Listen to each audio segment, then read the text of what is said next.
বিশ্বনবীর মতো এত সুশ্রী মানব, বিশ্বনবীর মতো এত শুভ্র মানব, বিশ্বনবীর মতো এমন চমৎকার দেহাবয়ব দিয়ে রব্বুল আলামিন কাউকে বানান নাই।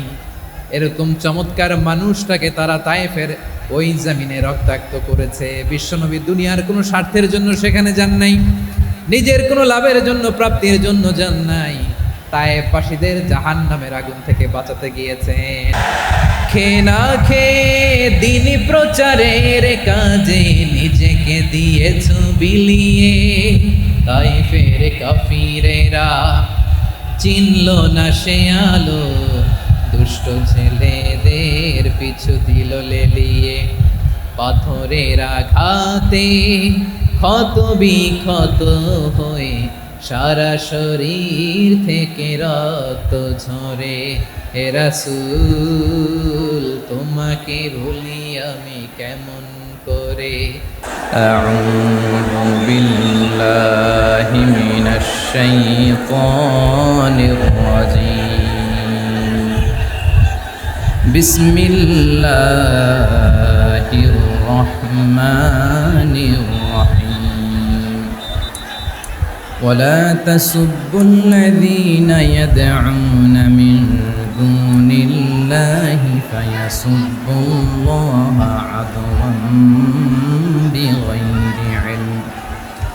কাযালিকা যায়্যান্না লিকুল্লি উম্মাতিন আমালাহুম সুম্মা ইলা রাব্বিহিম মারজি'ুহুম فينبئهم بما كانوا يعملون إن الله وملائكته يصلون على النبي يا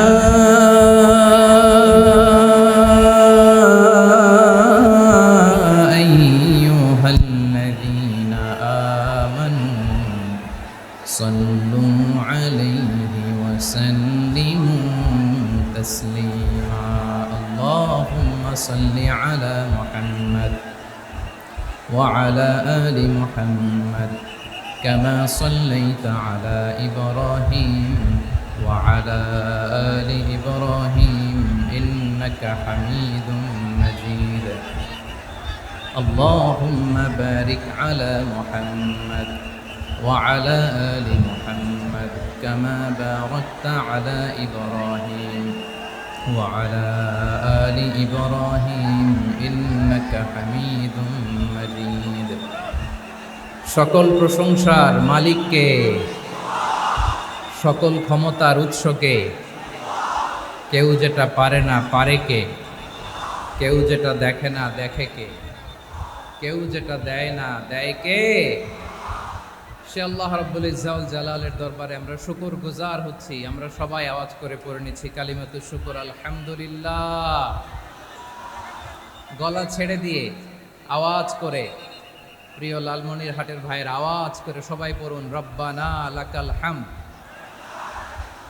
হামদান কাসীরান তাইয়িবান মুবারাকান ফীহি ইয়া রাব্বি লাকাল হামদু কামা ইয়ানবাগি লিজালালি ওয়াজহিকা ওয়া আযীমি সুলতানিকা লাকাল হামদু বিল ঈমান লাকাল হামদু বিল ইসলাম লাকাল হামদু বিল কুরআন। আমরা আল্লাহ রাব্বুল ইজ্জত ওয়াল জালালের দরবারে শুকরিয়া জ্ঞাপনের পাশাপাশি আজকের এই প্রোগ্রামের ইন্তেজামিয়া কমিটি, ইসলামিক সোসাইটি লালমনিরহাটকে অন্তরের অন্তঃস্থল থেকে ধন্যবাদ জানাতে চাই, শুভেচ্ছা জানাতে চাই। যারা দীর্ঘদিন টানা পরিশ্রম শেষে আজকে লালমনিরহাট জেলায়, যেটা আমার বেসিকলি রংপুর বিভাগের প্রোগ্রাম ছিল, এই ঐতিহাসিক প্রোগ্রামের আয়োজন তারা করেছে, আলহামদুলিল্লাহ। আজকের প্রোগ্রামে সম্মানিত সভাপতি, প্রধান অতিথি, বিশেষ অতিথি, মঞ্চে উপবিষ্ট আপনাদের অত্র এলাকার মা ও মাটির সন্তানেরা, নেতৃবৃন্দ, কমিউনিটি লিডার্স, লালমনিরহাট জেলার সম্মানিত ব্যবসায়ী ভাইয়েরা, চাকরিজীবী ভাইয়েরা,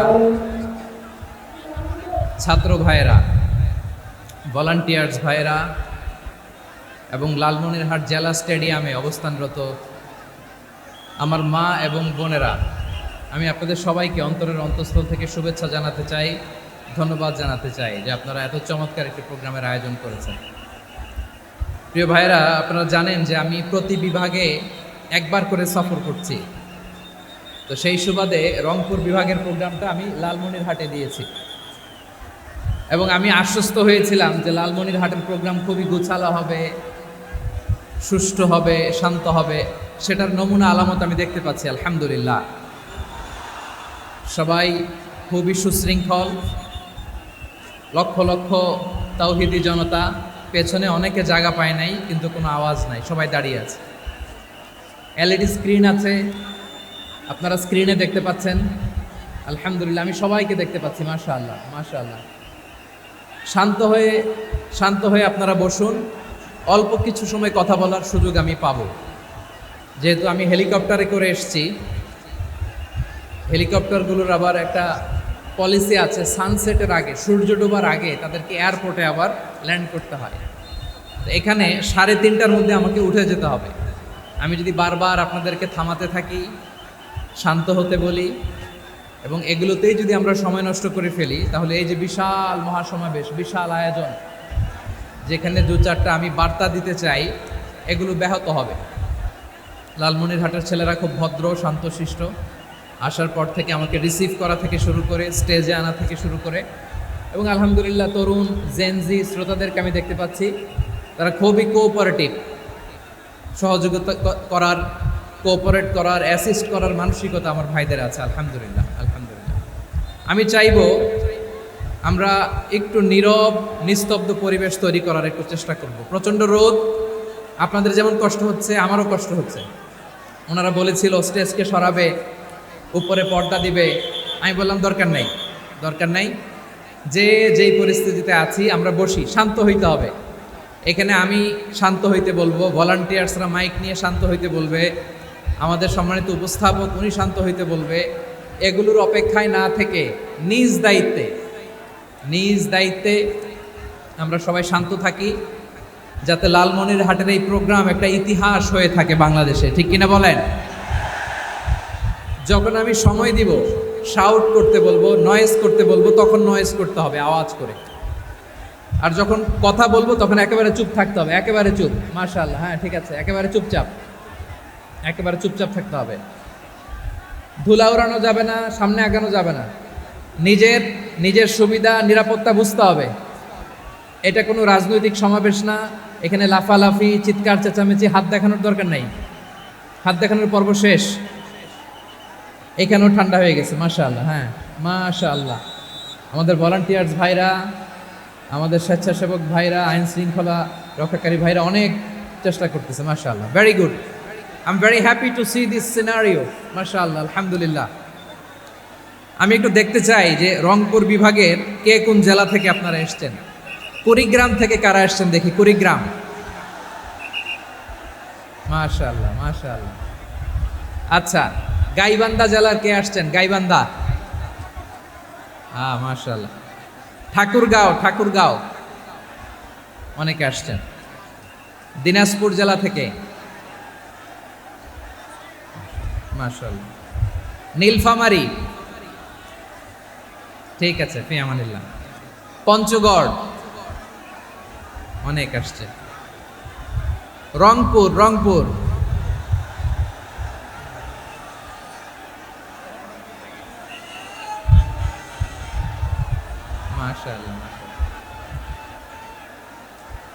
মাশাআল্লাহ, ঠিক আছে। লালমনিরহাটের কারা দেখি, লালমনিরহাট,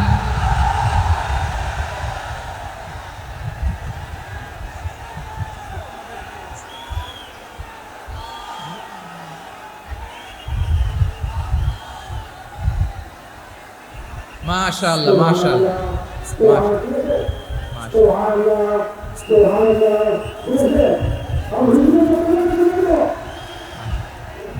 ঠিক আছে। আচ্ছা, এই রংপুর বিভাগের বাইরে থেকে অন্য জেলার কারা কারা আসছেন দেখি, তাও আছে অনেকে, মাশাআল্লাহ, ঠিক আছে। আজকের প্রোগ্রামে উপস্থিত আছেন প্রধান অতিথি হিসেবে অধ্যক্ষ আসাদুল হাবিব দুলু ভাই, সাংগঠনিক সম্পাদক বিএনপি, জাতীয় নির্বাহী কমিটির সভাপতি, জেলা বিএনপি লালমনিরহাট। বিশেষ অতিথি হিসেবে আমাদের অনেক ভাইরা এসছেন, সবাইকে শুকরিয়া জানাই। সভাপতিত্ব করছেন জনাব আব্দুল হাকিম। আইন শৃঙ্খলা বাহিনী, প্রশাসন, ভলান্টিয়ার্স, শুনেছি আমি প্রায় 5,000 ভলান্টিয়ার্স আপনারা নিয়োগ দিয়েছেন। আলহামদুলিল্লাহ, আলহামদুলিল্লাহ। অনেক গোছালো প্রোগ্রাম। আমার প্রাণ ঢালা ভালোবাসা জানবেন, আমার হৃদয়ের গহীন থেকে ভালোবাসা নেবেন, শুভেচ্ছা জানবেন সবাই। ঠিক আছে, ঠিক আছে। প্রিয় ভাইরা, আমরা আর কাল বিলম্ব না করে মূল আলোচনায় চলে যেতে চাই। আজকে যে টপিকের উপর আমি কথা বলবো, টপিকটা হচ্ছে peaceful coexistence and communal harmony, শান্তিপূর্ণ সহাবস্থান এবং সাম্প্রদায়িক সম্প্রীতি। আমাদের বাংলাদেশে সাম্প্রদায়িক সম্প্রীতি আছে না নাই? আবহমান কাল থেকে আমরা মুসলিম, হিন্দু, বৌদ্ধ, খ্রিস্টান, পাহাড়ি, নৃগোষ্ঠী মিলেমিশে একাকার, আমরা সবাই মিলে বাংলাদেশ। আওয়াজ করে বলেন ঠিক কিনা? আমাদের পারস্পরিক সম্প্রীতি, ভালোবাসা, সৌহার্দ্যপূর্ণ আচরণ, বোঝাপড়া, এটা বেশ মজবুত, বেশ মজবুত। তবে মাঝে মাঝে আমাদের এই সম্প্রীতির ভেতরে অনেকে ফাটল ধরাতে চায়। আমরা যে সুখে আছি, শান্তিতে আছি, এটা অনেকের ভালো লাগে না, ঠিক কিনা বলেন? আমাদের মধ্যে সাম্প্রদায়িক সম্প্রীতি, সৌহার্দ্যপূর্ণ আচরণ, ভালোবাসা, এটা আবহমান কাল ধরে আছে। তার প্রমাণ, আমরা তাফসিরুল মাহফিলের আয়োজন করলে আমাদের হিন্দু ভাইরা ডিস্টার্ব করে না, ঠিক কিনা? এবং আমি যদি বলি হাত তোলেন, হিন্দু ধর্মের কারা কারা এসেছেন, কত শত কত হাজার যে হাত উঠবে, আপনি অবাক হয়ে যাবেন। আমি চাচ্ছি না হাত উঠাতে। খুলনাতে সর্বশেষ যে আমি প্রোগ্রাম করে গেলাম, সেখানে কয়েকশো হিন্দু ভাই আসছে আমাদের আলোচনা শুনতে, আলহামদুলিল্লাহ। অনেক বৌদ্ধরা আসে, অনেক খ্রিস্টানরা আসে। এবার সফরেও অনেক হিন্দু ভাইরা আমার সাথে দেখা করেছে। তারা বলেছে, হুজুর আমরা আপনার আলোচনা শুনি। আলহামদুলিল্লাহ বলেন। So it's our responsibility to present our religion to our non-Muslim brothers and sisters. আমাদের অমুসলিম ভাই বোনদের কাছে ইসলামের সৌন্দর্য তুলে ধরা, এটা আমাদের দায়িত্ব। We all are the ambassador of Islam. আমরা প্রত্যেকে দায়িত্বশীল, আমরা প্রত্যেকে এক একজন ইসলামের অ্যাম্বাসেডর। আলহামদুলিল্লাহ বলেন। এজন্য এমনভাবে দ্য বিউটি অফ ইসলাম, ইসলামের সৌন্দর্য আমাদেরকে ফুটিয়ে তুলতে হবে, যাতে করে নন মুসলিমরা শাহাদা পড়ে, কালিমা পড়ে মুসলমান হয়ে যায়। অনেক নন মুসলিম ভাই বোন আমাদের হাতে শাহাদা পড়ে, কালিমা পড়ে মুসলমান হয়েছে, অনেক। সো আমরা যেন ইসলামের বিউটিটাকে তুলে ধরতে পারি এবং এই যে সম্প্রীতি, এটাকে যেন আমরা অটুট রাখতে পারি। আদতে আদতে বাংলাদেশের ইতিহাস বলে আমাদের দেশে কোনো দাঙ্গা নাই, আছে? লালমনিরহাটের ভাইয়ের আওয়াজ করে বলেন, আমাদের দেশে হিন্দু মুসলিম দাঙ্গা আছে? আমরা ভাই ভাই, আওয়াজ করে বলুন তো, আমরা কি ভাই ভাই? কিন্তু কিছু দুষ্ট লোক আছে, তারা আমাদের সম্পর্কের মধ্যে ফাটল ধরাতে চায়, ঠিক কিনা বলেন? মাঝে মাঝে ঝগড়া লাগাতে চায়। দেখবেন পত্রপত্রিকায় দেখা যায় বিভিন্ন ধর্মীয় উপাসনালয়গুলোতে হামলা চালানো হয়। এগুলো রাজনৈতিক উদ্দেশ্য প্রণোদিত, এগুলোর সাথে ইসলামের কোনো সম্পর্ক নাই। এজন্য এই দুর্বৃত্তদের ব্যাপারে আমাদের সাবধান থাকতে হবে। আমরা সবসময় যেমনি ঐক্যবদ্ধ, ইউনাইটেড, আমরা যদি এরকম ইউনাইটেড থাকি, এই সমস্ত দুর্বৃত্তদের কালো হাত ভেঙে দিতে আমাদের 1 ঘন্টাও লাগবে না। চিল্লায় বলো ঠিক কিনা? আমরা সংঘবদ্ধ থাকবো। এই যে আমাদের পিসফুল কোএক্সিস্টেন্স, শান্তিপূর্ণ সহাবস্থান। হিন্দুরা পূজা করে, যেদিন হিন্দুদের পূজা অনুষ্ঠান, আমরা ওই দিন তাফসির মাহফিল করি না, ঠিক কিনা বলেন? যেদিন আমাদের তাফসিরুল কোরআনের প্রোগ্রাম, ওই দিন আমাদের হিন্দু ভাইরা ডিস্টার্ব করে না। সুবহানাল্লাহ। হিন্দুদের পূজা অনুষ্ঠানে মাদ্রাসার ছাত্র যে পাহারা দেয়, গোটা বিশ্বে এরকম দৃষ্টান্ত নজির বিরল, ঠিক কিনা বলেন? আইন শৃঙ্খলা বাহিনীর পাশাপাশি মাদ্রাসার ছাত্ররা যে সেখানে পাহারা দেয়, গোটা পৃথিবীতে এই দৃষ্টান্ত আপনি পাবেন। মাদ্রাসার ছাত্ররা, তারা তো কোরআনের ধারক, তারা হাদিসের ধারক, তারা কেন মন্দির পাহারা দিবে? এই সম্প্রীতিকে ধরে রাখার জন্য, এই সৌহার্দ্যকে ধরে রাখার জন্য, আমাদের পারস্পরিক ভালোবাসাকে অটুট রাখার জন্য। আওয়াজ করে বলতে হবে ঠিক কিনা? এখন বলেন, আমাদের এই ভালোবাসা অটুট থাক, আমরা চাই কি চাই না? আমরা হিন্দু মুসলিম মিলেমিশে শান্তিপূর্ণ সহাবস্থান, সাম্প্রদায়িক সম্প্রীতি।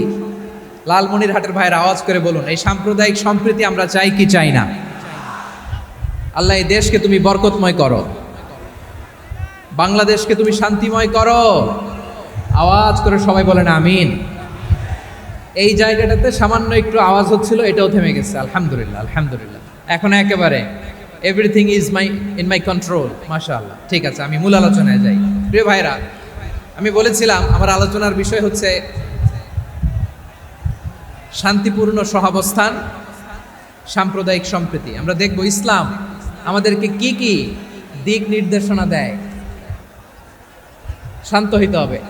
খরগোশের কানের মতো কান দুটো আমার দিকে করে রাখেন। আমি এখনো উঠে যাব, হাত মারায় লাভ নাই, আমি উঠে যাব। তাকায় থাকো আর কান খাড়া, আওয়াজ হবে না। হ্যাঁ, মাশাআল্লাহ, মাশাআল্লাহ, ঠিক আছে। আমরা দেখবো যে রাসূল সাল্লাল্লাহু আলাইহি ওয়াসাল্লাম এই পিসফুল কোএক্সিস্টেন্সের জন্য আমাদের কি শিখিয়েছেন, কি কি গাইডলাইন দিয়েছেন। আমরা 1, 2, 3, 4 করে এগুলো আপনাদের সাথে শেয়ার করব।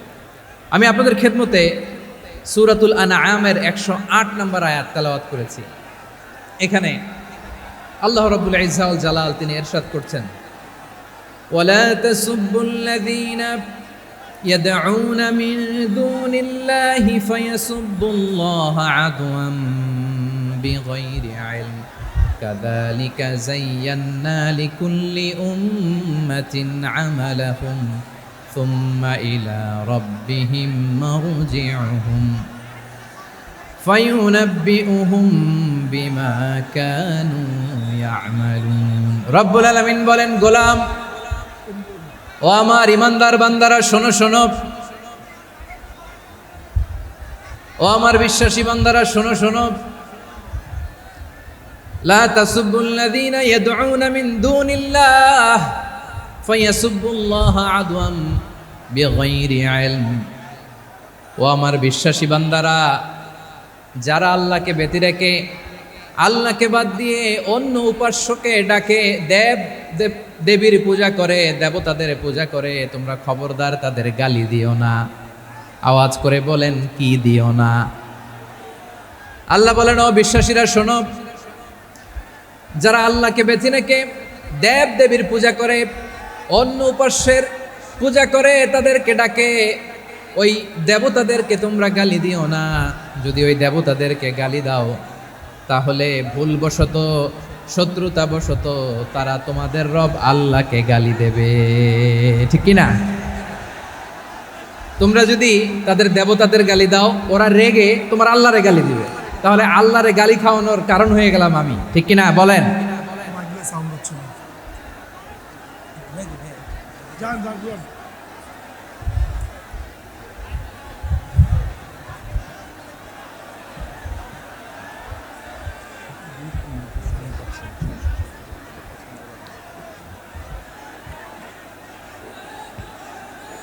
সম্মানিত ভাইয়েরা, এত বিশাল প্রোগ্রাম, মাইকের একটা সেটআপ থাকে, তারগুলো অনেক সময় নড়ে যায়, ধাক্কা ধাক্কিতে ডিসপ্লেস হয়, একটু ঝামেলা হবে।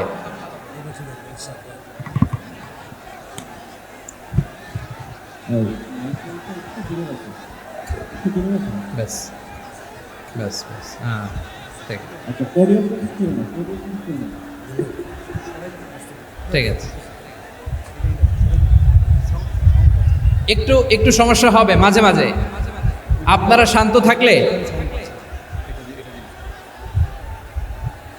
শান্ত থাকতে হবে। এইভাবে সাউন্ড নাই, এই নাই, এই বলতে বলতে আমার সময়ও নাই, উঠে যেতে হবে। এগুলো বোকামি। এই বিভাগীয় প্রোগ্রামগুলোতে যাই, চিৎকার চেঁচামেচি করে তোমরা আসো, সময় শেষ, আমাকে উঠে যেতে হয়। আমরা তো বঞ্চিত হলাম। গুরুত্বপূর্ণ অনেক কথা শোনাবো তোমাদের, অনেক। প্রিয় ভাইরা, আপনারা শান্ত হয়ে বসুন, শান্ত হয়ে। রব্বুল আলামিন বলেন, খবরদার বিশ্বাসীরা, আল্লাহ ছাড়া যারা অন্যান্য উপাস্যদেরকে ডাকে, দেবতাদেরকে ডাকে, তাদেরকে তোমরা গালি দিও না। ওই সমস্ত দেবতাদেরকে যদি তোমরা গালি দাও, তাহলে তারা আল্লাহকে গালি দিবে। ঠিক কিনা বলেন? আমরা দেবতাদের গালি দিলে ওরা আল্লাহকে গালি দিবে। রব্বুল আলামিন বলেন, খবরদার দেবতাদেরকে গালি দিও না, তাহলে ওরা তোমার রব আল্লাহরে গালি দেবে। প্রতিটি জাতির জন্য তাদের কাজকে আমি আল্লাহ সুশোভিত করে রেখেছি। তারা সবাই একদিন আমার কাছেই ফিরে আসবে। এরপর আমি রব্বুল আলামিন তাদের আমলনামা তাদেরকে জানিয়ে দেব। সুবহানাল্লাহ পড়ে। প্রিয় ভাইয়েরা, আল্লাহ তাআলা বলেছেন খবরদার গালি দিও না। আদেশটা কার? আওয়াজ করে বলেন তো। হিন্দুদের দেবতা দেবদেবীদেরকে গালি দেওয়া যাবে না। আওয়াজ করে বলুন প্রিয় ভাইয়েরা, এই আদেশটা কার? এই আপনাদের গলার আওয়াজ। অন্য ধর্মের দেবতাদেরকে যে গালি দেওয়া যাবে না, এই আদেশটা কার? আরো জোরে বলুন কার? গালি দিবেন কোন দেবতাকে? দিবেন? যদি দেন তাহলে ওরা আল্লাহরে গালি দিবে। তাহলে আল্লাহরে গালি খাওয়াইলো কে? আপনি। ঠিক কিনা বলেন? আমি আল্লাহকে গালি খাওয়ানোর কারণ হলাম। কারণ আমি যদি গালি না দিতাম, ওরা আমার রবকে গালি দিত না। আওয়াজ করে বলেন ঠিক কিনা? তাহলে প্রিয় ভাইয়েরা, ইসলাম আমাদেরকে শিখায়, সূরাতুল আনআমের 108 নম্বর আয়াত থেকে আমরা বুঝলাম কোনো ধর্মকে ছোট করা যাবে না। অন্য ধর্মকে ছোট করা মানে ইসলামকে ছোট করা। অন্য ধর্মের দেবতাকে গালি দেওয়া মানে আল্লাহকে গালি খাওয়ানো। আওয়াজ করে বলেন ঠিক কিনা? খবরদার, এটা করা যাবে না। আর অন্য ধর্মের দেবতাকে যদি আপনি গালি দেন, ওরা ইসলাম থেকে দূরে সরে যাবে। যাও ইসলামের প্রতি আকৃষ্ট হয়েছিল আর কোনোদিন ইসলামের ধারে কাছে আসবে না। আওয়াজ করে বলেন ঠিক কিনা? এজন্য কখনো কোনোদিন অন্য ধর্মের দেবতাদেরকে গালি দেওয়া যাবে না। অন্য ধর্মের কোনো দেবতাদেরকে আমরা গালি দিব না, গালি দিব না। বরং ইসলামের beauty, the beauty of Islam, ইসলামের সৌন্দর্যকে আমরা তুলে ধরব। আমরা যদি বিশ্বনবী সাল্লাল্লাহু আলাইহি ওয়াসাল্লামের জীবনের দিকে তাকাই, তাহলে আমি দেখব বিষ্ণু ইসলাম মক্কাতে কিংবা মদিনাতে অন্য ধর্মের লোকদের সাথে খুব পিসফুলি লাইফ লিড করেছেন। হোক মুশরিক, হোক খ্রিস্টান, হোক ইহুদি, বিশ্বনবী সবার সাথে মিলেমিশে ছিলেন। আলহামদুলিল্লাহ বলেন। ইসলাম হচ্ছে পিসফুল রিলিজিয়ান। অন্য ধর্মের প্রতি সহনশীলতার সবক ইসলাম আমাদেরকে দেয়। কিন্তু প্রতিটি মুসলিমের এটা মনে রাখতে হবে, আল্লাহর কাছে পছন্দনীয় গ্রহণযোগ্য ধর্ম জীবনাদর্শ একটি, সেটা হচ্ছে ইসলাম। আওয়াজ করে বলেন সেটা কি? লালমনিরহাটের ভাইয়েরা আওয়াজ করে বলুন, আল্লাহর কাছে মনোনীত ধর্ম একটি, সেটা কি? এজন্য রব্বুল আলামিন বলেন, ইন্নাদ-দীনা ইনদাল্লাহিল ইসলাম। আল্লাহর কাছে মনোনীত গ্রহণযোগ্য অ্যাকসেপ্টেড ধর্ম মতাদর্শ একটা, সেটা হলো ইসলাম। ইসলাম ছাড়া অন্য কোনো ধর্ম যদি কেউ তালাশ করে, তার ওই ধর্ম আল্লাহ গ্রহণ করবে না। ওমাই ইয়াবতাগি গায়রাল ইসলামি দীনান ফালাই ইউকবালা মিন ওয়া হুয়া ফিল আখিরাতি মিনাল খাসিরিন।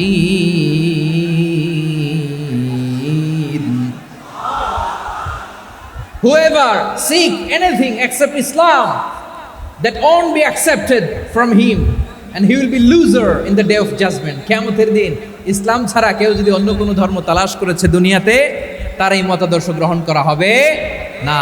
and he will be loser, সে হবে লুজার, ক্ষতিগ্রস্ত। হাই হাই কোম্পানির ম্যানেজার, ওর আমও শেষ, সালাও শেষ। আওয়াজ করে বলেন ঠিক কি না? এজন্য ইসলাম পেয়ে আমরা খুশি না বেজার?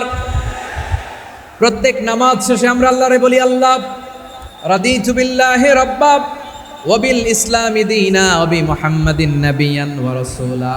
ও আল্লাহ, তোমারে রব হিসেবে পেয়ে আমরা খুশি। ও আল্লাহ, ইসলামকে ধর্ম হিসেবে পেয়ে আমরা খুশি। বিশ্বনবীকে আমাদের রাসূল পেয়ে আমরা খুশি। ঠিক কিনা বলেন? ইসলাম ছাড়া অন্য কোনো ধর্ম আমরা গ্রহণ করব না। ঠিক কিনা বলেন? আল্লাহর কাছে অ্যাকসেপ্টেড রিলিজিয়ান একটা, সেটা ইসলাম।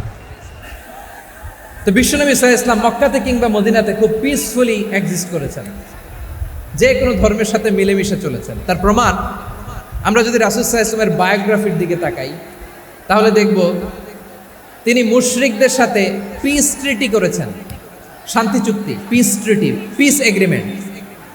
আপনারা হুদাইবিয়ার সন্ধির নাম শুনেছেন? আমার লালমনিরহাটের কলিজার টুকরা ভাইয়েরা, হুদাইবিয়ার সন্ধির নাম আপনারা শোনেন নাই? 6ষ্ঠ হিজরিতে বিষ্ণু ঈসা ইসলাম মুশরিকদের সাথে এই ট্রিটি করেছেন, চুক্তি। কাদের সাথে? মুশরিকদের সাথে। আমরা তো মুসলমান বসতে পারি না।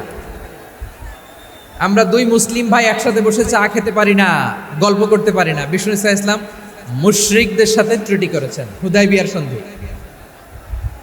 এই সন্ধির আগে মক্কা থেকে কেউ মদিনায় যেতে পারে না, মদিনা থেকে কেউ মক্কায় যেতে পারে না, কিন্তু এই সন্ধির পরে ট্রাফিক স্বাভাবিক হয়ে গেল।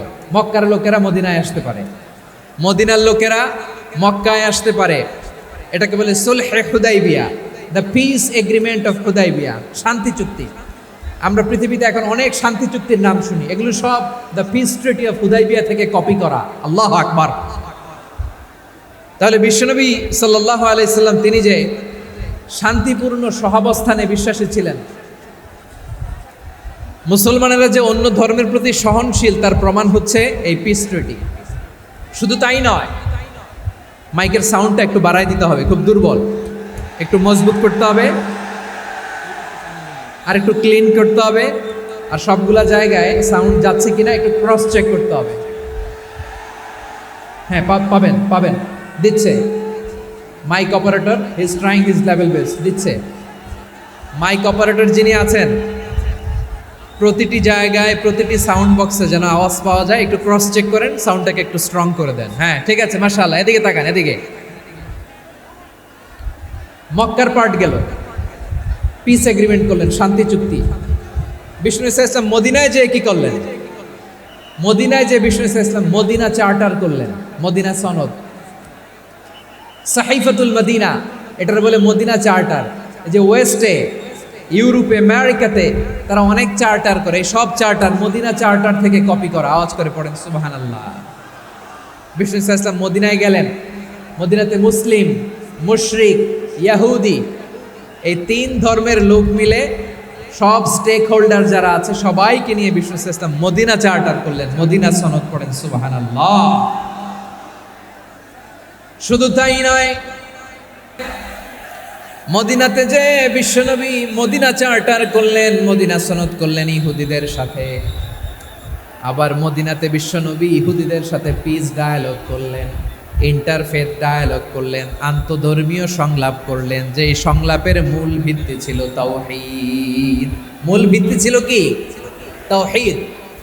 বিশ্বনবী ইহুদিদেরকে ডাকলেন, আহ্বান করলেন, কুল ইয়া আহলাল কিতাবি তাআলাউ ইলা কালিমাতিন সাওয়াইন বাইনানা ওয়া বাইনাকুম আল্লা না'বুদা ইল্লাল্লাহ ওয়ালা নুশরিকা বিহি শাইআন ওয়ালা ইয়াত্তাখিযা বা'দুনা বা'দান আরবাবাম মিন দুনিল্লাহ ফাইন তাওয়াল্লাউ ফাকুলু আশহাদু বিআন্না মুসলিমুন। সুবহানাল্লাহ পড়েন। বিশ্বনবী মদিনার ইহুদিদের ডেকে বললেন, ও ইহুদিরা, শোনো শোনো, আসো এমন একটা আদর্শের প্রশ্নে আমরা একত্রিত হই, যে আদর্শের প্রচার তোমাদের নবীরাও করেছে, আমিও করি, যে আদর্শের কথা তোমাদের পবিত্র ধর্মগ্রন্থগুলোতে আছে, আমার কোরআনেও আছে। সেটা হলো তাওহীদ। আমরা এক আল্লাহ ছাড়া কারো ইবাদত করব না, আল্লাহর সাথে কাউরে শরীক করব না, আল্লাহ ছাড়া কাউরে রব মানব না। পড়েন সুবহানাল্লাহ। তাহলে আমার প্রিয় লালমনিরহাটের ভাইরা, মদিনাতে যে তিনি মদিনা চার্টার করলেন, মদিনা সনদ, পিস ডায়ালগ করলেন, শান্তির সংলাপ, ইন্টারফেথ ডায়ালগ করলেন, আন্তধর্মীয় সংলাপ, যার ভিত্তি ছিল তাওহীদ। সুবহানাল্লাহ পড়েন। তাহলে অন্য ধর্মের প্রতি সব সময় ইসলাম সহনশীল, টলারেন্স। যদি আপনি দেখতে চান ইসলামের নবী বিশ্ব নবীর দিকে তাকান, ঠিক কিনা বলেন? আমরা তো সংখ্যালঘুদের রাইটস প্রোটেক্ট করার জন্য কত আইন বানাই, কত বৈঠক করি, কত সংবাদ সম্মেলন করি। বিষ্ণু সাল্লাল্লাহু আলাইহি ওয়াসাল্লাম সংখ্যালঘুদের রাইটসের ব্যাপারে, অধিকারের ব্যাপারে যে কথা বলেছেন, শুনলে আপনি অবাক হয়ে যাবেন। বিশ্বনবী বলেন, আলা মান যালামা মুআহাদান আও ইনতাকাসাহু আও কাল্লাফাহু ফাওকা তাআতিহি আও কাল্লাফাহু ফাওকা তাকাতিহি আও আখাযা মিনহু শাইআন বিগাইরি তিবি নাফসিন ওয়া আনা হাজিজুহু ইয়াউমাল কিয়ামা। খবরদার, জেনে রেখো, কেউ যদি কোনো সংখ্যালঘুর উপরে অত্যাচার করে, কোনো সংখ্যালঘুর প্রাপ্য থেকে যদি কেউ কাউকে ঠকায়, সংখ্যালঘুর উপর যদি কেউ কষ্ট দেয়, কোনো সংখ্যালঘুর সম্পদ যদি কেউ জোর করে কেড়ে নেয়, আমি কিয়ামতের দিন বিশ্বনবী ওই সংখ্যালঘুর পক্ষে আর ওই মুসলমানদের বিপক্ষে বাদী হয়ে দাঁড়াবো। সুবহানাল্লাহ বলতে পারলেন না? আল্লাহু আকবার। আপনি নামাজি, আপনি মুসল্লি, আপনি হাজী সাহেব, তাহাজ্জুদ পড়তে পড়তে কপালে দাগ ফেলে দিছেন, আপনার প্রতিবেশী হিন্দু, ভাবছেন আমার তো পাওয়ার আছে, ওর জমিটা দখল করি। বিশ্বনবী বলেন কিয়ামতের দিন ওই হিন্দুর পক্ষে তোর বিরুদ্ধে আমি বাদী হয়ে দাঁড়াবো। পৃথিবীর কোন ধর্মে এরকম স্টেটমেন্ট পাবেন? পাবেন? আপনি ভাবছেন আপনি নামাজ পড়লে হাজী সাহেব কপালে দাগ ফেলাই দিলে আপনি সেলসেলায় জান্নাতে চলে যাবেন না? খবরদার। বিশ্বনবী বলেন কোন সংখ্যালঘুর উপর যদি কেউ আক্রমণ করে, তার প্রাপ্য তাকে না দিয়ে যদি তাকে ঠকায়, তার উপর জুলুম করে, তার সম্পদ যদি কেড়ে নেয়, আমি নবী, তুমি মুসলিম হইতে পারো, মুসল্লি হইতে পারো, তার পক্ষে তোমার বিপক্ষে আল্লাহর দরবারে বাদী হয়ে দাঁড়াবো। আচ্ছা লালমনিরহাটের ভাইরা, কথা বুঝতে পারলে আওয়াজ করে উত্তর দেন। বিশ্বনবী যদি কারো বিপক্ষে দাঁড়ায় কিয়ামতের দিন, আই রিপিট, আমি আবারও বলছি, বিশ্বনবী যদি কিয়ামতের দিন কারো বিপক্ষে দাঁড়ায়, ও তো সেলসেলায়া জান্নাতি, তাই না? জান্নাতি না? যে নবীর সুপারিশ ছাড়া জান্নাতের গেটও দেখা যাবে না, ওই নবী যদি বলে তোর বিপক্ষে আমি বাদী হয়ে দাঁড়াবো, ওই জান্নাতে আর ঢোকার কোনো সুযোগ আমাদের থাকবে? এখানেই শেষ না আমার প্রিয় লালমনিরহাটের ভাইয়েরা, এখানেই শেষ নয়। বিশ্বনবী বলেন মান কাতালা মুআহাদান, বুখারীর বর্ণনা, মান কাতালা মুআহাদান লাম ইয়ারাহ রাইহাতাল জান্নাহ। কেউ যদি, কোনো মুসলিম যদি অন্যায়ভাবে কোনো সংখ্যালঘুকে হত্যা করে, কোনো হিন্দুকে হত্যা করে, কোনো বৌদ্ধরে হত্যা করে, অন্যায়ভাবে কোনো মুসলিম যদি কোনো সংখ্যালঘুরে হত্যা করে, জান্নাতে যাওয়া তো দূরের কথা, ওই মুসলিম জান্নাতের ঘ্রাণও পাবে না। সেই বুখারীর বর্ণনা, মান খাতালা মুআহাদান লাম ইয়ারাহ রাইহাতাল জান্নাহ ওয়া ইন্না রিহাহা লা ইউজাদু মিন মাসিরাতি 40 আমা। যে জান্নাতের ঘ্রাণ 40 বছর দূরের রাস্তা থেকেই পাওয়া যায়। সুবহানাল্লাহ। প্রিয় ভাইরা, এখান থেকে জান্নাতে পৌঁছতে লাগবে 40 বছর। এত দূর, কত বছর? সবাই বলেন কত বছর? এখান থেকে জান্নাতে পৌঁছতে লাগবে 40 বছর। এত দূরে থাকতেই জান্নাতের ঘ্রাণ আপনার নাকে এসে ধাক্কা মারবে। বিষ্ণুই বলেন যে ব্যক্তি কোনো সংখ্যালঘুকে হত্যা করে, জান্নাতের ঘ্রাণ তো পাবেই, জান্নাতে তো ঢুকতে পারবেই না, জান্নাতের ঘ্রাণও তার নাকে লাগবে না। পড়েন না আউযুবিল্লাহ। তাহলে সংখ্যালঘুদের ব্যাপারে ইসলামে অধিকার দেয়া আছে না নাই? লালমনিরহাটের ভাইয়ের আওয়াজ করে বলেন, আমার সংখ্যালঘু হিন্দু ভাইদের রাইটস, অধিকার আমাদের ইসলামে প্রোটেক্টেড আছে না নাই? এখানেই শেষ না। বিষ্ণু ইসলাম আপনার অমুসলিম প্রতিবেশীর সাথে ভালো আচরণ করতে বলেছে। আমাদের হয় না, এটা মুসলিম পাড়া, ওটা বৌদ্ধ পাড়া, হয় না? অনেক সময় হয় না, এটা আমাদের মুসলিম পাড়া, ওইটা হিন্দু পাড়া, এরকম আছে না নাই? লালমনিরহাটে নাই না? আছে? হিন্দু যদি আপনার প্রতিবেশী হয় কি করবেন? ওর কষ্ট দিবেন নাকি? কেন? ও তো হিন্দু, ও তো আমার আল্লাহরে ডাকে না, ওর কষ্ট দিলে যায় যাবে না? খবরদার। বিষ্ণু ইসলাম বলেন মান কানা ইউমিনু বিল্লাহ ওয়াল ইয়াউমিল আখির ফালিউকরিম জারাহ। যে আল্লাহ বিশ্বাস করে আর আখিরাতে বিশ্বাস করে, সেজন্য প্রতিবেশীর সাথে ভালো আচরণ করে। সুবহানাল্লাহ। কলিজা জুড়ায় যায় না আমার নবীর কথাগুলো শুনলে? যে আল্লাহ বিশ্বাস করে, যে আখিরাতে বিশ্বাস করে, সেজন্য প্রতিবেশীর সাথে ভালো আচরণ করে। এখানে বলছে মুসলিম প্রতিবেশী বলছে, নামাজি প্রতিবেশী বলছে, আল্লাহওয়ালা প্রতিবেশী বলছে না। প্রতিবেশী আস্তিক হোক নাস্তিক হোক, প্রতিবেশী মুমিন হোক মুশরিক হোক, প্রতিবেশী হইলেই তার সাথে ভালো আচরণের দরকার আছে না নাই? আমার প্রিয় লালমনিরহাটের ভাইয়েরা, বিষ্ণু ইসলাম ওনার ইহুদি প্রতিবেশীদের দেখাশোনা করতেন। আওয়াজ না শোনা যাক, আমারও তো দেখা যায়, আমারও তো দেখা যায়। তাকায় থাকেন, তাকায় থাকলে সওয়াব হবে। কোরআনের কথা যেখান থেকে হয় এদিকে তাকায় থাকলেই বরকত। তাকায় থাকেন। জি জি, মাইক, আমি তো আর মাইক ঠিক করতে আসি না এদিকে, এই মাইক ঠিক করব, ওই মাইক ঠিক করব, ওদিকে পাইলট বলবে হুজুর চলে আসুন, জি বসুন। বসুন, মাশাআল্লাহ। হ্যাঁ, খুব শান্ত, ঠিক আছে। পুলিশ ভাইরা না খেয়ে দিনরাত আপনারা যাতে সুশৃঙ্খল একটা প্রোগ্রাম উপহার পান, এটাই চেষ্টা করতেছে। আপনাদেরকে কষ্ট দিতে আসে নাই, একটু একটু সহযোগিতা করেন। জি, মাশাআল্লাহ। হ্যাঁ, ঠিক আছে। আমার প্রিয় ভাইরা, প্রতিবেশী আস্তিক হোক নাস্তিক হোক, মুসলিম হোক হিন্দু হোক, তার সাথে ভালো আচরণ করতে হবে। বিষ্ণু ঈসা ইসলাম ওনার ইহুদি প্রতিবেশীর বাসায় যেতেন। কোন প্রতিবেশী? ইহুদি। আওয়াজ করে বলেন, কোন প্রতিবেশী? ইহুদি। এক ইহুদি কিশোর বিষ্ণু ঈসা ইসলামের খেদমত করতে, ইহুদি ছেলে আমার নবীর খেদমত করতো, তারা ছিল নবীর প্রতিবেশী। তো অনেক দিন হয় ইহুদি ছেলেটা আসে না। বিষ্ণুনবী খোঁজ দিলেন, ঘটনা কি? একটা ইহুদি ছেলে না আমার খেদমতে আসতো, ছেলেটা কই? খোঁজ নিয়ে জানলেন ছেলেটা অসুস্থ। বিষ্ণু ঈসা ইসলাম ওই ইহুদির বাড়িতে চলে গেলেন ওই ছেলেটাকে দেখা করার জন্য, ভিজিট করার জন্য। সুবহানাল্লাহ পড়বেন না? গেলেন, যে দেখে ইহুদি ছেলেটা মুমূর্ষ, যান যান যায় যায় ভাব, বিছানায় পড়ে আছে, তার বাবা দাঁড়ানো। বিশ্বনবী তার মাথার পাশে বসলেন, মাথায় হাত বুলিয়ে দিলেন, আর ছেলেটাকে বললেন, আসলিম, হে ইহুদি ছেলে, আসলিম, ইসলাম ধর্ম গ্রহণ করো। তো ছোট্ট ছেলে ভাবে আমরা ইহুদি, এখন ইসলাম ধর্ম গ্রহণ করলে আব্বা যদি বকা দেয়, ফানাযারা ইলা ওয়াজহি আবি, ছেলেটা তার বাবার চেহারার দিকে তাকালো, দেখে আব্বা কি কয়।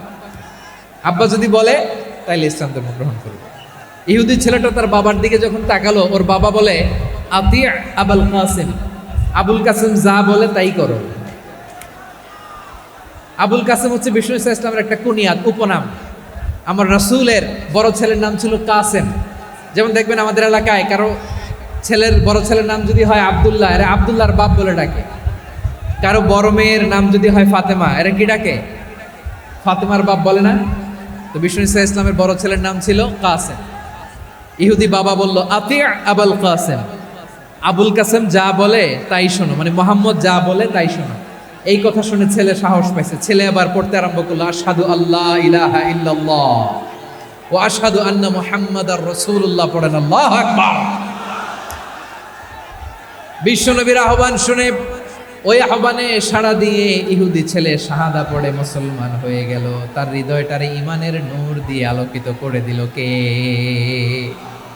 প্রিয় ভাইরা, এবার রাসূল সাল্লাল্লাহু আলাইহি ওয়াসাল্লাম বের হয়ে আসলেন ঘর থেকে, আর বললেন, আলহামদুলিল্লাহিল্লাযী আনকাযাহু মিনান নার, প্রশংসা সে আল্লাহর, যে আল্লাহ জাহান্নামে চলে যাচ্ছিল প্রায় এমন একটা লোককে মুহূর্তের মধ্যে কালেমায়ে শাহাদাতের বদৌলতে জান্নাতি বানায় দিলেন। আওয়াজ করে পড়েন সুবহানাল্লাহ। এই হাদিস থেকে আমরা কি শিখলাম? What is the moral of the story? এক নম্বর স্টোরি হলো, প্রতিবেশী ইহুদি হোক হিন্দু হোক, যাবেন, সুসম্পর্ক রাখবেন, উপহার দিবেন, বিপদে পাশে দাঁড়াবেন, তাইলেই তো আপনাদের প্রতি, মুসলমানদের প্রতি তারা আকৃষ্ট হবে, ঠিক কিনা বলেন? আপনি যদি হিন্দুদের সাথে বৌদ্ধদের সাথে নাই মিশেন, নাস্তিকের কাছে নাই যান, তো ইসলামের সৌন্দর্যটা ওরা বুঝবে কেমনে? আমার অনেক হিন্দু পরিচিত ভাই আছে, ওরা আমাদের ইফতারির প্রোগ্রামে এসে একসাথে ইফতারি করে। অনেক মদখোর আমার সাথে বসে একসাথে ডিনার করে, হাফ প্যান্ট পরা, গলায় স্বর্ণের চেইন, হাতে স্বর্ণের ব্রেসলেট, আইসা আমার সাথে ডিনার করছে, আছে এরকম। গাঁজাখোর, আমি বলি আসো, welcome welcome to my dinner, আসো বসো। বসলেই তো আমি ওর ডিএনএ, চিন্তার ডিএনএ চেঞ্জ করে দেওয়ার সুযোগ পাবো, চিল্লায় বলো ঠিক কি না? আসতে হবে আমার কাছে। Our door is open, the door of Islam is open 24/7. সব সময় আমাদের ইসলামের দরজা আমার অমুসলিম ভাইদের জন্য খোলা আছে না নাই? এই হাদিস থেকে দুইটা শিক্ষা। এক নম্বর শিক্ষা, প্রতিবেশী মুসলিম হোক অমুসলিম হোক, যান, অসুস্থ হইলে একটু আপেল নিয়ে যান, আঙ্গুর নিয়ে যান, কমলা নিয়ে যান, তাদের সাথে ভালো আচরণ করেন। ইসলামের বিউটি দেখে, সৌন্দর্য দেখে অবাক হবে, নসিব ভালো হলে কোনোদিন কালিমা পড়ে মুসলমান হয়ে যাবে, ঠিক কিনা বলেন?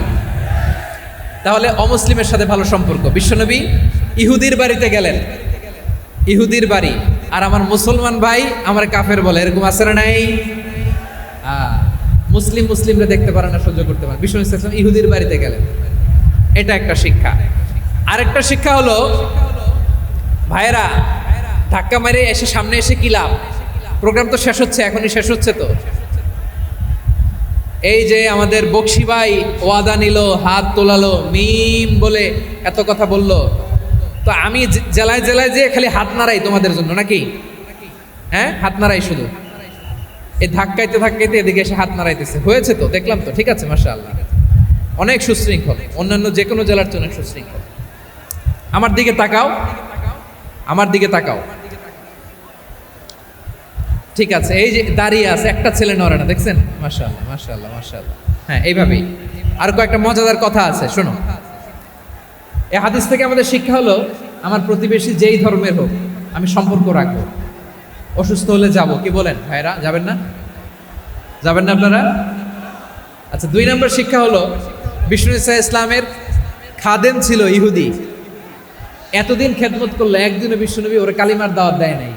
কারণ কি? বিশ্বনবী একটা ভালো সময়ের অপেক্ষা করতেছিলেন, প্রপার টাইমিং। দাঈর কাজ হচ্ছে দাঈ ইলাল্লাহ, সে হচ্ছে সুযোগ সন্ধানী। দাঈ সুযোগ খোঁজে, কখন দাওয়া দিলে ব্যাটে বলে হবে, ঝোপ বুঝে কোপ মারে, ঠিক কিনা বলেন? বিষ্ণু ইসলাম ভালো সময়ের অপেক্ষা করতেছিলেন, দেখি ভালো সময় আসুক আসুক আসুক আসুক। আস্তে আস্তে এমন সময় আসছে, ছেলে এবার মুমূর্ষ। অসুস্থ ব্যক্তির হৃদয় অত্যন্ত নরম থাকে। হসপিটালে যখন কেউ যায়, তার হৃদয়টা বড্ড নরম থাকে, মৃত্যুর ভয়ে তার অন্তরটা নরম থাকে, ঠিক কিনা বলেন? এই প্রপার টাইমিং এর অপেক্ষা করতেছিলেন। যখনই টাইমিং পেয়েছেন, দাওয়াত দিলেন, পড়ো লা ইলাহা ইল্লাল্লাহ, সুবহানাল্লাহ পড়েন সবাই। তাহলে ইসলাম অমুসলিম প্রতিবেশীর সাথে ভালো আচরণ করতে বলে। ইসলাম অমুসলিম মাতা পিতার সাথেও ভালো আচরণ করতে বলে। মাতা পিতা যদি অমুসলিম হয়, তারা ফেলে দিতে পারবেন? পারবেন? পারবেন? আমার লালমনিরহাটের ভাইয়েরা, অনেক হিন্দু ছেলে আমাদের হাতে শাহাদা পড়ে মুসলিম হয়, কিন্তু ওর মা মুসলমান হয় নাই, বাবাও হয় নাই। এরকম আছে না নাই? তো ও হয়েছে মুসলিম, মা বাপ হিন্দু, এখন মা বাপ কি বাদ? হ্যাঁ, মা বাপ বাদ দেয়া যাবে? যেই মা আপনারে 9 মাস 8 মাস পেটে ধারণ করলো, আপনার মায়ের নার ছেঁড়া ধন, আপনি ওই মারে বাদ দিতে পারবেন? যেই মায়ের বুকের তাজা দুধ খেয়ে আপনি আজকে বাড়ন্ত তাজা তরতাজা, ওই মারে বাদ দেয়া যাবে? মায়ের এক ধারে দুধের দাম, কাটিয়া গায়ের চাম, পাপুষ বানাইলে ঋণের শোধ হবে না। এমন দরদি ভাবে কেউ হবে না আমার মাহা গো।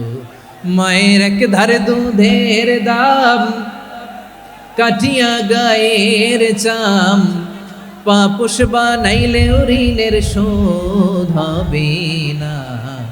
এমন দরদি ভাবে কেউ হবে না আমার মাহা গো, ঠিক কিনা? মাকে তো বাদ দেওয়া যায় না। وَقَضَى رَبُّكَ أَلَّا تَعْبُدُوا إِلَّا إِيَّاهُ وَبِالْوَالِدَيْنِ إِحْسَانًا। আল্লাহ বলে, অবধারিত 2টা ভার্ডিক তোমাদের জন্য, এক আল্লাহর ইবাদত করবা আর মা বাবার প্রতি ইহসান করবা। আদেশটা কার? মা বাবার প্রতি ইহসান করতে হবে। আমার মা হিন্দু হোক, ভালো আচরণ করতে হবে, বৌদ্ধ হোক, ভালো আচরণ করতে হবে। আমার যে সমস্ত হিন্দু ভাইয়েরা মুসলিম হয়েছে, তোমাদের মা বাবা এখনো মুসলমান হয় নাই, তাদের সাথে ভালো আচরণ করতে হবে। আপনাদের খেদমত নিজে করতে হবে, অথবা খেদমতের ব্যবস্থা করাই দিতে হবে। মান্থলি যে খরচ লাগে এটা দিতে হবে। আরে তুমি এখন মুসলিম, তোমার মা বাবা হিন্দু, এখনই তো সুযোগ ইসলামের সৌন্দর্য দেখানো। এখন মা বাবা যদি দেখে, আরে এটা হিন্দু থাকতে তো বদমাইশ ছিল, বেয়াদব ছিল, কি এমন ধর্ম সে গ্রহণ করলো যেটা গ্রহণের সাথে সাথে সে পাল্টে গেল? কি এমন ধর্ম সে গ্রহণ করেছে যেটা তার জীবনকে আলোকিত করে দিয়েছে? নসিব ভালো হলে তারাও কালিমা পড়ে মুসলমান হয়ে যাবে। বিষ্ণু ঈসা ইসলামের স্ত্রীর নাম ছিল আয়েশা রাদিয়াল্লাহু তাআলা আনহা, আবু বকর রাদিয়াল্লাহু তাআলা আনহুর মেয়ে। আবু বকর রাদিয়াল্লাহু তাআলা আনহুর আরেক মেয়ের নাম হচ্ছে আসমা। কি নাম? দুজনই আবু বকর রাদিয়াল্লাহু তাআলা আনহুর মেয়ে, আসমা আর আয়েশা। নাম দুইটা কেমন লাগে? আসমা নামটা কেমন লাগে? আয়েশা নামটা কেমন লাগে? সবার ভালো লাগে নাই? নাম দুটো আপনাদের ভালো লাগে? লালমনিরহাটে অনাগত যদি কন্যা সন্তান হয়, যদি মনে চায় আসমা রেখে দিতে পারবে, যদি মনে চায় আয়েশা রেখে দিয়েন। দেশে বিদেশে এয়ারপোর্টে রাস্তা ঘাটে শুধু বলে, হুজুর একটা নাম দেন, আমার ছেলের একটা নাম দেন, মেয়ের একটা নাম দেন। তো আমার মনে আছে যশোরের আবদিনের মাহফিলে আমি একটা দুইটা নাম দিয়েছিলাম। আজকে লালমনিরহাটের এই প্রোগ্রামে কন্যা সন্তান যদি হয় দুটা নাম দিলাম, আসমা কিংবা আয়েশা। ইনশাআল্লাহ পড়েন। দুজন বোন, এক মায়ের না, বাবা এক মা দুইজন। আয়েশা রাদিয়াল্লাহু তাআলা আনহার মায়ের নাম উম্মে রুমান, আর আসমা রাদিয়াল্লাহু তাআলা আনহার মায়ের নাম কুতাইলা বিনতে আব্দুল উজ্জা। আবু বকর রাদিয়াল্লাহু তাআলা আনহু 4টা বিয়ে করেছিলেন। তো একই ঘটনা ঘটেছে এই ফ্যামিলিতে। আসমা ইসলাম ধর্ম গ্রহণ করে মুসলিমা, কিন্তু তার মা কুতাইলা মুশরিকা। আই রিপিট, বোঝার জন্য আমি আবারও বলি, আসমা রাদিয়াল্লাহু তাআলা আনহা মুসলিমা, আর আসমার মা কুতাইলা, আওয়াজ করে বুঝে থাকলে বলেন, আসমার মা মুশরিকা। তার মানে মেয়ে মুসলিম, মা অমুসলিম, ভেজাল আছে না নাই? কিন্তু কুতাইলা আর ধৈর্য ধারণ করতে পারে না। নার ছেঁড়া ধন, কলিজার টুকরা ধন, কলিজার টুকরা সন্তান আসমারে দেখতে বড্ড মন চায়। সাইয়েদনা আসমা রাদিয়াল্লাহু তাআলা আনহা মক্কা থেকে হিজরত করে মদিনায় চলে গেলেন হুদাইবিয়ার পর। যখন মক্কা মদিনার ট্রাফিক স্বাভাবিক হলো, মক্কার লোক মদিনায় যায়, মদিনার লোক মক্কায় আসে।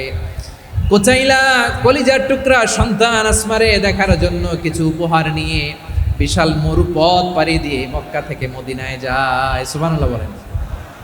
এখন মা আসছে মেয়ের সাথে দেখা করতে, মেয়ে তো আর দেখা দেয় না। মেয়ে ভাবছে আমার মা তো মুশরিকা, অপবিত্রা, তার সাথে কি দেখা দেয়া যাবে? বিশ্বনবীর দরবারে চলে গেলেন। সুবহানাল্লাহ বলেন। কি সৌভাগ্যবান ছিল তারা, মাসলা জানার দরকার হলেই নবীর দরবারে চলে যেত। ঘরে বউয়ের সাথে ঝগড়া হলে নবীর দরবারে চলে যেত। অনেক সাহাবী বলে আমার পেটে ক্ষুধা লাগলো আমি নবীর কাছে চলে যেতাম, কারণ নবীর চেহারার দিকে তাকালেই আমার পেটের ক্ষুধা মিটে যেত। সাইয়েদনা আসমা রাদিয়াল্লাহু তাআলা আনহা বিশ্বনবীর কাছে চলে গেলেন, যে বললেন ইয়া রাসূলুল্লাহ ইয়া হাবিবাল্লাহ ইন্না উম্মি কাদিমাতুন ইলাইয়া ওয়া হিয়া রাগিবা। আমার মা মক্কা থেকে অনেক দূর মরুর পথ পাড়ি দিয়ে উপহার সামগ্রী নিয়ে মদিনায় আমার সাথে দেখা করতে এসেছে গো নবী। আমার জানতে বড্ড ইচ্ছে হয় আমি আমার মুশরিকা মায়ের সাথে একটু দেখা করতে পারবো কিনা। আফা আসিলুহা, আগে যেমনি আমি আমার মায়ের সাথে ভালো আচরণ করতাম, যেমনি আমি আমার মায়ের সাথে সদাচরণ করতাম গো নবী, এখন আমি মুসলিমা মা মুশরিকা, এখনো কি আগের মতো সদাচরণ করতে পারবো নাকি? বিশ্বনবী বললেন নাম সিলিহা, হ্যাঁ রে আসমা, অবশ্যই অবশ্যই, আগে ঠিক যেমন তুমি তোমার মায়ের সাথে ভালো আচরণ করতে এখনো তেমনি আগের মতো ভালো আচরণ করবা। আওয়াজ করে পড়েন সুবহানাল্লাহ। কি ইসলাম আমরা পেয়েছি! কত ব্রড মাইন্ডেড আমাদের ইসলাম, কত ওপেন মাইন্ডেড ইসলাম, কত ওপেন আপ করতে পারে, চিন্তা করতে পারে। বিষ্ণু বললেন হ্যাঁ অবশ্যই, নাম সুলিহা, আগে যেমনি ভালো আচরণ করছো আসমা এখন ওইরকমই করো, পারলে আরো বাড়াই করো। সুবহানাল্লাহ বলেন। তাহলে আমার যে হিন্দু ভাইয়েরা, হিন্দু বোনেরা, ইমানের বদৌলতে দৌলতে আপনি ধন্য হয়েছেন, আপনার আম্মা আব্বা এখনো মুসলমান হয় নাই, তাদের জন্য দোয়া করেন, তাদের জন্য দোয়া করেন, আল্লাহ যেন তাদেরকেও ইমানের দৌলত দান করে। আমরা সবাই পড়ি আমিন, আরো জোরে পড়েন আমিন। এখন বলেন ইসলাম কি ন্যারো মাইন্ডেড রিলিজিয়ান না ব্রড মাইন্ডেড? লালমনিরহাটের যুবক ভাইরা আওয়াজ করো, ইসলাম কি ন্যারো মাইন্ডেড না ব্রড মাইন্ডেড? কতটা ব্রড মাইন্ডেড দেখেন। বিশ্বনবী সাল্লাল্লাহু আলাইহি সাল্লাম অমুসলিমরা যদি নবীকে উপহার দিত, ওই উপহারও বিশ্বনবী গ্রহণ করতেন। সুবহানাল্লাহ পড়েন। আপনার অমুসলিম বন্ধু যদি উপহার দেয় সেটাও আপনি নিতে পারবেন, যেটা নেওয়া জায়েজ। কিন্তু আপনার বন্ধু যদি আপনার মদের বোতল দেয়, নিতে পারবেন? হ্যাঁ, মদের বোতল দিলে পারবেন না। আপনার বন্ধু যদি আপনার পর্ক দেয়, পর্ক, শূকরের গোশত মিশ্রিত কোনো খাবার, ওটা নিতে পারবেন না। হালাল যে কোনো জিনিস নিতে পারবেন। বিশ্বনবী সাল্লাল্লাহু আলাইহি ওয়াসাল্লাম অমুসলিমদের দেয়া হাদিয়া গ্রহণ করতেন। কেমন নবী ছিলেন? আমার নবীরে চিনে নেন, আমার নবীর অ্যাটিটিউড জেনে নেন। বিশ্বনবী সাল্লাল্লাহু আলাইহি ওয়াসাল্লাম যখন কোনো জনপদে যেতেন 3টা অপশন নিয়ে যেতেন। প্রিয় ভাইয়ের আওয়াজ করে বলতে হবে, কোনো জনপদে গেলে আমার নবীর অপশন থাকতো কয়টা? আমার মতো 3 আঙ্গুল উঁচু করে দেখান আর বলুন, আমার নবী কোনো জনপদে গেলে কয়টা অপশন নিয়ে যেতেন? এক নাম্বার অপশন আসলিম তাসলাম। নতুন এলাকায় গেলে বলতেন আসলিম তাসলাম, ইসলাম ধর্ম গ্রহণ করো, শান্তিতে থাকবা, আমার ভাই হয়ে যাবো, আমরা ভাই ভাই। ইসলাম মানো, আমরা ভাই ভাই। অপশন নাম্বার কত? এক। যদি বলে না ইসলাম মানবো না, ওকে, অপশন নাম্বার 2, মুসলিম হওয়ার দরকার নাই, লা ইকরাহা ফিদ্দিন, ইসলামে কোনো বাড়াবাড়ি নাই। খ্রিস্টান আছো থাকো, বৌদ্ধ আছো থাকো, ইহুদি থাকতে চাও থাকো, কিন্তু আমরা যেহেতু রিজিওনাল সুপার পাওয়ার, আমাদের আন্ডারে থাকো, ট্যাক্স দিয়া থাকো, এটার বলে জিজিয়া। আলেম যারা আছেন বুঝবেন এটার আরবিতে কি বলে, জিজিয়া। You pay us the tax, we will give you the security. তোমরা ট্যাক্স দিবা, আমরা সিকিউরিটি দিব, আমাদের আওতায় থাকবা, কেউ তোমাদেরকে আক্রমণ করতে পারবে না, আমরা নিরাপত্তা দিব। সুবহানাল্লাহ বলেন। এটা অপশন নাম্বার কত? আচ্ছা, বুঝে থাকলে বলেন, এক নাম্বার অপশন কি ছিল? ইসলাম।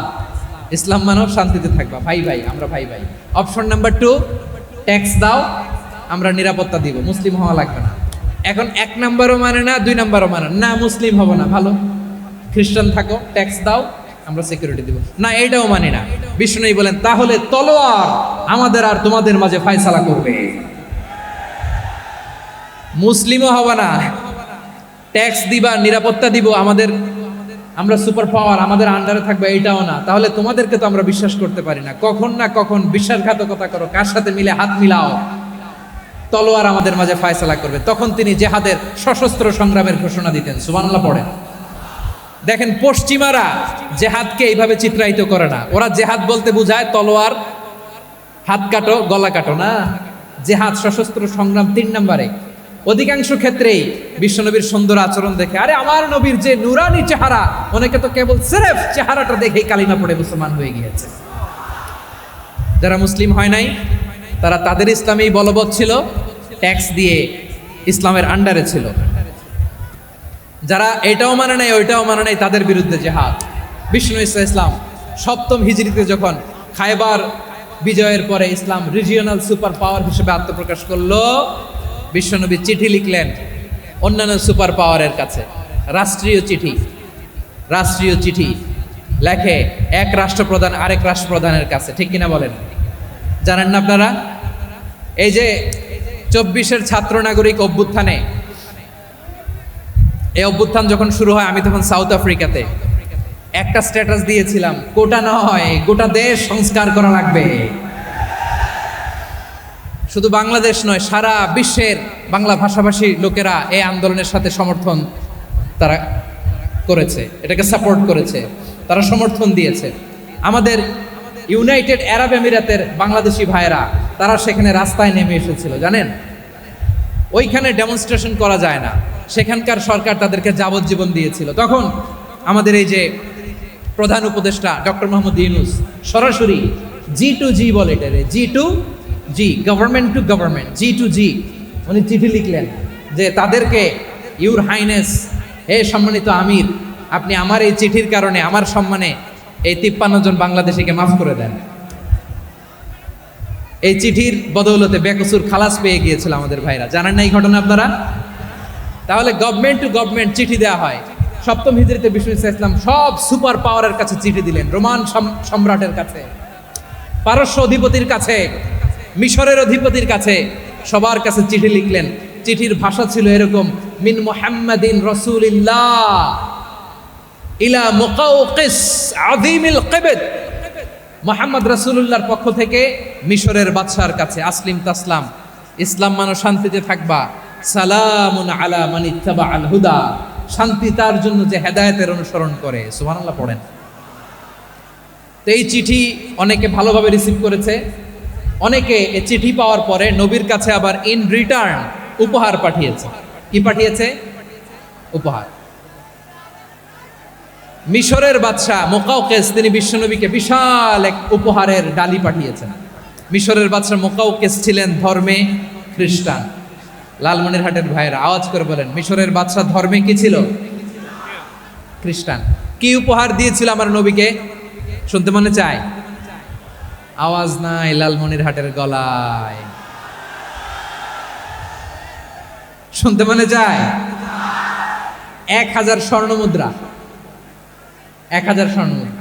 দুইটা খ্রিস্টান দাসী, একজনের নাম মারিয়া বিনতে শামউন আল কিবতিয়া, আরেকজনের নাম সিরিন বিনতে শামউন আল কিবতিয়া।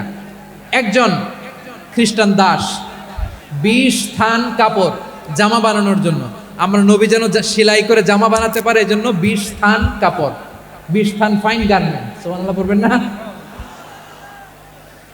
এরপরে একটা গাধা যেটার নাম ছিল উফাইর, আর একটা খচ্চর এটার নাম ছিল দুলদুল। খচ্চর চিনেন? গাধা আর ঘোড়ার ক্রসিং এ যে প্রাণীটা দুনিয়াতে আসে ওটাকে খচ্চর বলে। তো এই যে সুপার পাওয়ার খ্রিস্টান বাদশার কাছে নবী চিঠি লিখলেন, ওই খ্রিস্টান বাদশা আমার নবীকে উপহার দিল, বিশ্বনবী এই উপহারগুলো সানন্দে গ্রহণ করেছে। সুবহানাল্লাহ পড়বেন না? তাহলে অমুসলিম কেউ যদি আপনাকে উপহার দেয়, হালাল উপহার হলে আপনি গ্রহণ করতে পারবেন। অনুরূপভাবে পারস্যের বাদশা রোম সম্রাট বিশ্বনবীকে উপহার পাঠিয়েছেন, আমার নবী সবগুলো উপহার গিফট গ্রহণ করেছেন। সুবহানাল্লাহ বলেন। তাহলে প্রিয় লালমনিরহাট, আওয়াজ করে বলুন, ইসলাম কি ন্যারো মাইন্ডেড রিলিজিয়ন না ব্রড মাইন্ডেড? আম্মাজান আয়েশার কাছে মাসালা জানতে চায় মেয়েরা, হে আম্মাজান, অগ্নি উপাসকেরা তাদের ঈদের দিন নওরোজের সময় আমাদেরকে পাখি দেয়, নেওয়া যাবে? উনি বললেন, ওরা জবাই করে দিলে নেওয়া যাবে না, কিন্তু ওরা যদি ফলমূল এরকম খাবার দেয় এগুলো নেওয়া যাবে। তার মানে অমুসলিমদের দেয়া উপহার এটা গ্রহণ করা যায়। সুবহানাল্লাহ বলেন। শুধু তাই নয়, বিষ্ণু ঈসা ইসলাম অমুসলিমদের সাথে আর্থিক লেনদেনও করেছেন, ফিনান্সিয়াল ডিলিং করেছেন। অমুসলিমদের সাথে প্রয়োজনে আপনি ফিনান্সিয়াল ডিলিং করতে পারবেন। আমরা প্রায় দেখি বাজারের মিষ্টির দোকানগুলো আমার হিন্দু ভাইদের। লালমনিরহাটে মিষ্টির দোকান, দইয়ের দোকান কারা চালায়? হিন্দুরা চালায় না? তারপরে যে বারবার শপ, চুল কাটে যে নাপিত, অধিকাংশ নাপিতের দোকানে কারা? আমার হিন্দু ভাইরা। আপনি চুল কাটতে পারবেন কিনা? পারবেন কিনা বলেন? পারবেন। তার দোকান থেকে দই মিষ্টি কিনতে পারবেন কিনা? বাকিতে নিছিলেন, বাকিতে। দিরআহু মিন হাদিদ, লোহার তৈরি বর্ম, মানে যুদ্ধের পোশাক, লোহা দিয়ে বানানো। বিষ্ণুই বললেন, কয়েক কেজি জব দাও, টাকাটা পরে দিব, এখন টাকা নাই, বন্ধক হিসেবে, মর্গেজ হিসেবে আমার জামা রেখে গেলাম, যখন টাকা দিব জামা ছুটায় নিব। আওয়াজ করে বলতে হবে সুবহানাল্লাহ। এ থেকে বোঝা গেল অমুসলিমদের সাথে ফিনান্সিয়াল ডিলিং করা যায়, অর্থনৈতিক লেনদেন করা যায়, কেনাবেচা করা যায়, প্রোডাক্ট কেনা যায়। এমনকি আমাদের মসজিদে নববীতে বারান্দায় আপনারা একটা অটোমেটিক ফ্লাইং আমব্রেলা দেখছেন? সূর্য যখন বাড়ে মসজিদে নববীর বারান্দায় ইয়ার্ডের মধ্যে অটোমেটিক্যালি কিছু আমব্রেলা আছে, সাঁ করে খুলে যায়, আর সূর্যের তাপ লাগে না। আবার সন্ধ্যাবেলায় এই আমব্রেলাগুলো ওরা ক্লোজ করে ফেলে, দেখেন নাই না? দেখছেন? এই মসজিদে নববীকে সর্বোচ্চ উন্নত মানের কনস্ট্রাকশন ইনফ্রাস্ট্রাকচারে ডেভেলপ করার জন্য কর্তৃপক্ষ কিছু অমুসলিম ইঞ্জিনিয়ারের, ডিজাইনারের সহায়তা নিয়েছিল। সুবহানাল্লাহ বলেন।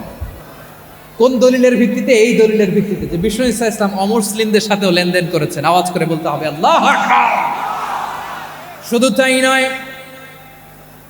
ইন কেস অফ ইমার্জেন্সি, প্রয়োজনে ইসলামের খাতিরে, ইসলামকে সামনের দিকে এগিয়ে নিয়ে যাওয়ার জন্য অমুসলিমদের সাপোর্ট নেওয়া জায়েজ আছে। সুবহানাল্লাহ বলেন। অমুসলিমদের সাপোর্ট নেয়া, তাদের থেকে অর্থ নেয়া, পলিটিক্যাল সাপোর্ট, পলিটিক্যাল অ্যাসাইলাম নেওয়া জায়েজ আছে। আমাদের অনেক বিশ্ববরেণ্য দায়ীরা আমেরিকায় অস্থায়ীভাবে অ্যাসাইলাম নিয়ে থাকে, নিজের দেশে গেলে ফাঁসিতে ঝুলাই দিবে। যুগ যুগ ধরে দায়ীদের উপর এরকম অত্যাচার আর নির্যাতন আছে না নাই? মিশরের অনেক দায়ীরা পাশ্চাত্যে যেয়ে থাকে, এই যে তারা পলিটিক্যাল অ্যাসাইলাম নিয়ে থাকে, রাজনৈতিক আশ্রয়ে, এটা জায়েজ আছে না? এটা যে জায়েজ আছে তার প্রমাণ স্বয়ং বিশ্বনবী সাল্লাল্লাহু আলাইহি ওয়াসাল্লাম পলিটিক্যাল সাপোর্ট নিয়েছিলেন অমুসলিমদের কাছ থেকে। সুবহানাল্লাহ বলেন। খুব মজাদার একটা ঘটনা শুনবেন, আপনাদের আগ্রহ দেখে তো মনে হয় না শোনার ইচ্ছা আছে। আছে আছে, গলায় জোর আছে। লিল্লাহি তাকবীর, লিল্লাহি তাকবীর, নারে তাকবীর। মাশাআল্লাহ।